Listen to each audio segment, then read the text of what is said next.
पुण्यात दौंड गावात दोन गटांमध्ये तणाव, दगडफेक आणि टायर जाळण्याच्या घटना। दौंड तालुक्यातील यवत गावामध्ये शुक्रवारी सकाळी सोशल मीडियावर पोस्ट झालेल्या आक्षेपार्ह मजकुरामुळे दोन गटांमध्ये जोरदार तणाव निर्माण झालाय। ही घटना सकाळी 10 ते 11च्या सुमारास घडली।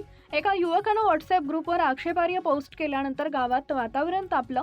या पोस्टवरून दोन्ही गट आमने-सामने आले असून संतप्त जमावाने दगडफेक केली आणि गावात ठिकठिकाणी टायर जाळण्यात आले। पोस्ट करणाऱ्या युवकांच्या घरावर देखील जमावाकडून दगडफेक करण्यात आली। यामुळे परिसरात भीतीचे वातावरण पसरले।